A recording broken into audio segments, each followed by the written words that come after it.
حضرت عثمان رضی اللہ تعالیٰ عنہ چوتھے نمبر پر اسلام لانے والوں میں سے ہیں۔ والسابقون الاولون میں سے حضرت عثمان رضی اللہ تعالیٰ عنہ بھی ہیں، یعنی سب سے پہلے سبقت کرنے والے ہیں، سب سے پہلے اسلام لانے والوں میں سے اولین میں سے حضرت عثمان رضی اللہ تعالیٰ عنہ بھی ہیں۔ حضرت عثمان رضی اللہ تعالیٰ عنہ ذو النورین بھی ہے، ذو الحجرتین بھی ہیں۔ حضرت عثمان رضی اللہ تعالیٰ عنہ جامع قرآن کما فی لوح الرحمن بھی ہیں۔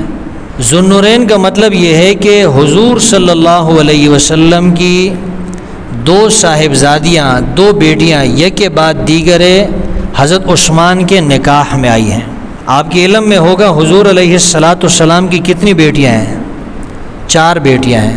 ایک کا نام ہے حضرت رقیہ، ایک کا نام ہے حضرت ام کلثوم، ایک کا نام ہے حضرت زینب، ایک کا نام ہے حضرت فاطمہ رضی اللہ تعالی عنہن۔ یہ 4 حضور علیہ السلام کی سگی بیٹیاں ہیں، اور قرآن کریم سورہ احزاب سے بھی پتہ چلتا ہے کہ حضور علیہ السلام کی کتنی بیٹیاں ہیں؟ 4 بیٹیاں ہیں۔ اللہ فرماتے ہیں یا ایھا النبی قل لازواجک وبناتک ونساء المؤمنین، اے نبی آپ فرما دیجئے اپنی بیویوں سے بھی، وبناتک اور اپنی بیٹیوں سے کہہ دیجئے۔ یہ نہیں فرمایا اللہ کے رسول نے کہ اپنی بیٹی سے کہہ دیجئے، بلکہ فرمایا اپنی بیٹیوں سے کہہ دیجئے۔ بنات جمع کا صیغہ ہے، اور عربی زبان میں جمع کا لفظ کم از کم 3 پر بولا جاتا ہے۔ کم از کم حضور علیہ السلام کی کتنی بیٹیاں ہیں؟ قرآن سے کیا پتہ چلتا ہے؟ 3 بیٹیاں ہیں۔ لیکن شیعہ سنی دونوں کتب کو جب ہم دیکھتے ہیں اس سے ہمیں پتہ چلتا ہے کہ حضور علیہ السلام کی ایک نہیں بلکہ کتنی بیٹیاں تھیں؟ 4 بیٹیاں تھیں۔ اللہ فرماتے ہیں اے نبی آپ اپنی ازواج سے بھی کہہ دیجئے، اپنی بیویوں سے بھی کہہ دیجئے، اپنی بیٹیوں سے بھی کہہ دیجئے، ایمان والی عورتوں سے بھی کہہ دیجئے یدنین علیہن من جلابیبہن، اپنے اوپر بڑی بڑی چادریں جو ہے وہ ڈال دیا کریں۔ قرآن کی اس آیت سے پتہ چلتا ہے کہ عورتوں کو بڑی بڑی چادریں جو ہے ان کے اندر اپنا حجاب کرنا چاہیے، برقعوں کے اندر اپنا حجاب کرنا یہ ضروری ہے۔ بہرحال میں عرض یہ کر رہا تھا کہ حضور علیہ السلام کی 2 بیٹیاں حضرت رقیہ اور حضرت ام کلثوم رضی اللہ تعالیٰ عنہما یک کے بعد دیگر حضرت عثمان رضی اللہ تعالیٰ عنہ کے نکاح میں آئی۔ لیکن جب حضرت رقیہ رضی اللہ تعالیٰ عنہ کا انتقال ہوا، ان کی وفات کے بعد حضرت عثمان رضی اللہ تعالیٰ عنہ پریشان رہا کرتے تھے، اور حضور علیہ السلام کو جب ان کی اس پریشانی کا علم ہوا تو اللہ کے رسول نے اپنی دوسری بیٹی ام کلثوم کا نکاح بھی حضرت عثمان رضی اللہ تعالیٰ عنہ سے کر دیا۔ تو چونکہ 2 بیٹیاں آپ کے نکاح میں آئی، حضرت عثمان کے نکاح میں کتنی بیٹیاں آئی؟ حضور علیہ السلام کی 2 بیٹیاں، 2 نور گوئے کہ حضور علیہ السلام کے حضرت عثمان کے نکاح میں آ گئے، اس لیے حضرت عثمان کو ذو النورین کہا جاتا ہے، 2 نوروں والا۔ حضرت عثمان کیا ہیں؟ 2 نور والے ہیں۔ 2 نور یعنی 2 بیٹیاں حضور علیہ السلام کی حضرت عثمان کے نکاح میں یک کے بعد دیگر آئی۔ ایک کا انتقال ہوا تو دوسری بیٹی سے، حضور علیہ السلام کی دوسری بیٹی سے آپ کا نکاح ہوا، اس لیے آپ کو ذو النورین کہا جاتا ہے۔ اور جب حضرت عثمان رضی اللہ تعالیٰ عنہ مسلمان ہوئے، حضرت عثمان نے اپنے اسلام کو چھپایا نہیں بلکہ سب کے سامنے اپنے اسلام کا اعلان کیا۔ جب اعلان کیا تو پھر آپ کو تکالیف کا، مصائب کا سامنا کرنا پڑا۔ مشرکین نے آپ پر بھی ظلم و ستم جو ہے وہ روا رکھے، آپ کو بھی جو ہے آپ کو بھی تکلیفیں پہنچانے کی پوری کوشش کی، یہاں تک کہ حضرت عثمان جو تھے وہ مجبور ہو گئے اور اپنی اہلیہ کے ساتھ حبشہ کی طرف ہجرت کی۔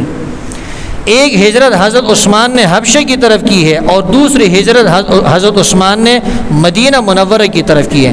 تو آپ نے 2 ہجرتیں کی ہے، اس لیے آپ کو ذو الحجرتین کہا جاتا ہے، 2 ہجرتوں والا، 2 نوروں والا، اس لیے کہ حضور علیہ السلام کی 2 بیٹیاں یک کے بعد دیگر آپ کے نکاح میں آئی۔ 2 ہجرتوں والے یعنی آپ نے ایک ہجرت حبشہ کی طرف کی، دوسری ہجرت مدینہ منورہ کی طرف کی۔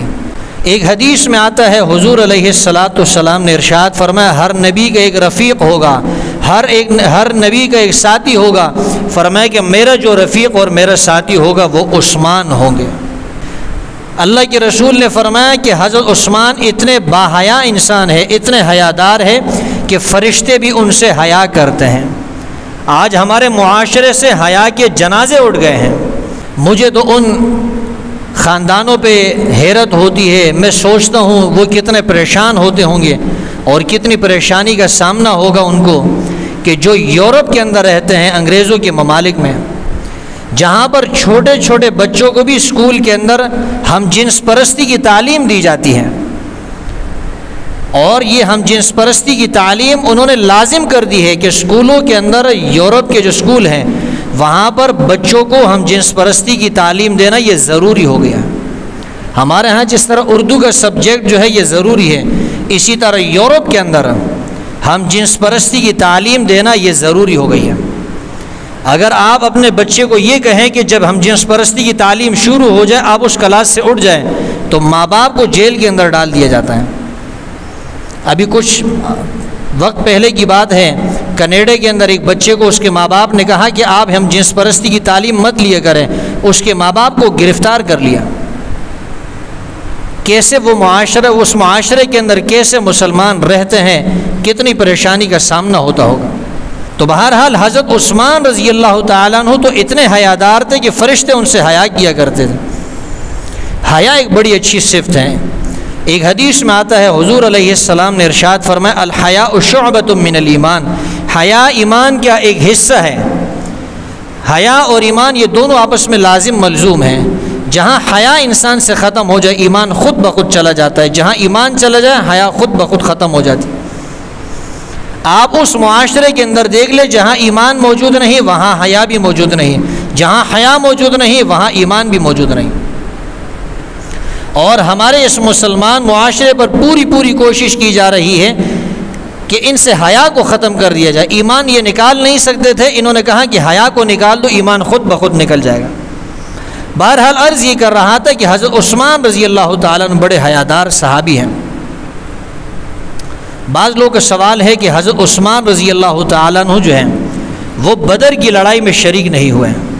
حالانکہ بدر کی لڑائی میں جو شریک نہیں ہوئے اس کی وجہ یہ تھی کہ رسول اللہ صلی اللہ علیہ وسلم کی صاحبزادی بیمار تھی۔ حضور علیہ السلام کی بیٹی کون تھی؟ وہ حضرت عثمان کی اہلیہ تھی، حضرت عثمان کی بیوی تھی۔ تو حضور علیہ السلام نے فرمایا، اے عثمان آپ میری بیٹی کی خدمت کرنا، اس کی تیمارداری کرنا، اس کے علاج معالجے کی طرف توجہ کرنا۔ آپ بدر میں شریک نہیں ہوں گے، ہم آپ کو بدر میں شریک سمجھیں گے۔ یہی وجہ تھی کہ جب حضور علیہ السلام بدر کی لڑائی سے واپس آئے، آپ کو پتہ چلا کہ میری بیٹی جو ہے اس کا انتقال ہو چکا ہے۔ حضور علیہ السلام بڑے پریشان ہوئے، حضرت عثمان سے فرمایا آپ بدر کی لڑائی میں شریک نہیں ہوئے تھے، ہم آپ کو شریک سمجھتے ہیں، اور بدر کے اندر جو مال غنیمت ملا تھا حضرت عثمان رضی اللہ تعالیٰ عنہ کا بھی اس مال غنیمت کے اندر حصہ مقرر کیا ہے۔ یہ تو خود حضور علیہ السلام کا حکم تھا کہ آپ نے بدر میں شریک نہیں ہونا ہے، آپ نے میری بیٹی کی تیمارداری کرنی ہے، ہم آپ کو شریک سمجھیں گے، آپ کو مال غنیمت میں حصہ ملے گا، آپ نے، اور حضور علیہ السلام نے آپ کو حصہ بھی دیا۔ تو پھر یہ اعتراض کرنا کہ حضرت عثمان بدر کی لڑائی میں شریک نہیں ہوئے، یہ صرف اور صرف حضرت عثمان سے بغض اور نفرت کے اوپر مبنی ہے۔ جامع ترمذی کے اندر، سنن ترمذی کے اندر ایک روایت موجود ہے، ایک آدمی کا انتقال ہوا، حضور علیہ السلام سے کہا کہ اللہ کے رسول فلاں آدمی کا انتقال ہوا، آپ اس کی نماز جنازہ پڑھائیے۔ اللہ کے رسول نے فرمایا میں اس کی نماز جنازہ ادا نہیں کروں گا۔ کیوں؟ اس لیے کہ وہ حضرت عثمان سے بغض رکھتا تھا۔ جو صحابی سے بغض رکھتا ہے حضور علیہ السلام نے اس کی نماز جنازہ نہیں پڑھائی ہے۔ حضرت عثمان سے بغض رکھنے والے شخص کی حضور علیہ السلام نے نماز جنازہ ادا رہی ہے۔ حضور علیہ السلام نے صلح حدیبیہ کے موقع پر حضرت عثمان رضی اللہ تعالیٰ عنہ کو مکہ مکرمہ بھیجا۔ حضرت عثمان چلے گئے، قاصد بن کر گئے مکہ مکرمہ، مشرکین مکہ سے ملاقات کریں۔ یہاں یہ افواہ اڑا دی گئی، کسی نے افواہ اڑائی کہ حضرت عثمان رضی اللہ تعالیٰ عنہ کو شہید کر دیا گیا۔ حضور علیہ السلام کو بڑا صدمہ ہوا، بہت پریشانی ہوئی۔ اللہ کے رسول نے 1400 سے زیادہ صحابہ کرام کو جمع کیا، 1400 سے زیادہ صحابہ کرام کو ببول کے درخت کے نیچے جمع کیا، اور فرمایا کہ حضرت عثمان کو شہید کر دیا گیا، یہ خبر ہم تک پہنچی ہے، ہم حضرت عثمان کا بدلہ لیں گے، جب تک بدلہ نہ لے لے اس وقت تک ہم بیٹھیں گے نہیں۔ اللہ کے رسول نے اپنا ہاتھ یوں رکھا، 1450 کے لگ بھگ صحابہ نے حضور علیہ السلام کے ہاتھ پہ بیعت کی، اور یہ بیعت اس لیے کی تھی کہ ہم حضرت عثمان کا بدلہ لیں گے۔ حضور علیہ السلام نے ان کے ہاتھ کے اوپر اپنا ہاتھ رکھا اور فرمایا کہ یہ ہاتھ عثمان کا ہاتھ ہے، ید اللہ فوق ایدیہم، اور اللہ کا ہاتھ ان کے ہاتھوں کے اوپر ہے، یعنی اللہ کی مدد اور نصرت ان کے شامل حال ہے۔ آپ اندازہ لگائیں کہ حضرت عثمان رضی اللہ تعالیٰ عنہ کے بارے میں غلط افواہ اڑا دی گئی کہ ان کو شہید کر دیا گیا۔ اللہ کے رسول نے صحابہ کرام سے بیعت لی کہ ہم نے حضرت عثمان کا جو ہے بدلہ لینا ہے، اور اللہ تعالیٰ نے فرمایا لقد رضی اللہ عن المؤمنین اذ یبایعونک تحت الشجرہ، اللہ ان لوگوں سے راضی ہو گئے ہیں اے میرے پیغمبر جن لوگوں نے آپ کے ہاتھ پہ بیعت کی ہے درخت کے نیچے۔ آپ درخت کے نیچے بیٹھے اور اس درخت کے نیچے 1400 کے لگ بھگ 1450 کے لگ بھگ صحابہ نے آپ کے ہاتھ پہ بیعت کی۔ اللہ فرماتے ہیں لقد رضی اللہ عن المؤمنین، ان ایمان والوں سے اللہ راضی ہو گیا ہے۔ اللہ نے ان کو مؤمنین فرمایا، یہ سند اللہ نے ان کو عطا کر دی، یہ مؤمنین ہے، اور پھر فرمایا لقد رضی اللہ ان سے راضی ہو چکا ہے۔ جس سے اللہ راضی ہو جائے اس کو جنت ملتی ہے کہ نہیں ملتی ہے؟ اسی کو تو جنت ملے گی۔ گویا کہ حضرت عثمان کی وجہ سے 1450 صحابہ کے لیے اللہ نے جنت کا اعلان کر دیا۔ حضرت عثمان کی وجہ سے گویا کہ اللہ تعالیٰ نے 1450 صحابہ کرام کے لیے اپنی رضامندی کا پروانہ جاری کر دیا، اور ان حضرت عثمان رضی اللہ تعالیٰ عنہ کی وجہ سے ان 1450 صحابہ کرام کو اللہ تعالیٰ نے مؤمنین فرمایا، ایمان والے فرمایا۔ یہ حضرت عثمان کی فضیلت ہے، یہ حضرت عثمان کا مقام ہے، یہ حضرت عثمان کا مرتبہ ہے۔ حضرت عثمان رضی اللہ تعالیٰ عنہ ان صحابہ میں سے ہیں جن کے ہاتھ پہ علی نے بھی بیعت کی ہے۔ حضرت علی شیر خدا وہ کس کے ہاتھ پر بیعت کر چکے ہیں؟ حضرت عثمان کے ہاتھ پہ بیعت کر چکے ہیں، اور گویا کہ حضرت عثمان کے وزیر بھی ہے، مشیر بھی ہے۔ حضرت عثمان کو مشورے دینے والے کون تھے؟ حضرت علی تھے۔ علی رضی اللہ تعالیٰ عنہ جن کو مشورے دے اور جن کے ہاتھ پہ بیعت کریں تو معلوم ہوتا ہے کہ وہ کوئی معمولی آدمی نہیں ہے۔ خود قرآن کے اندر جس کا ذکر اللہ نے کر دیا ہے وہ کوئی معمولی انسان نہیں ہے، وہ عظیم المرتبت ہے۔ اور ایک ایسی فضیلت جو حضرت عثمان کو حاصل ہے وہ آدم علیہ السلام سے لے کر قیامت کی صبح تک وہ فضیلت نہ کسی کو ملی ہے نہ ملے گی۔ 1.25 لاکھ یا جتنے بھی انبیاء دنیا میں گزرے ہیں، کسی نبی کی 2 بیٹیاں یک کے بعد دیگر کسی آدمی کے نکاح میں جمع نہیں ہوئی سوائے حضرت عثمان کے۔ یہ فضیلت، یہ شرف، یہ صرف حضرت عثمان کو حاصل ہے کہ حضور علیہ السلام کی 2 بیٹیاں یک کے بعد دیگر ایک کے بعد دوسری وہ حضرت عثمان کے نکاح میں آئی۔ یہ فضیلت صرف کس کو حاصل ہے؟ صرف حضرت عثمان کو حاصل ہے، یہ فضیلت کسی اور کو حاصل نہیں ہے۔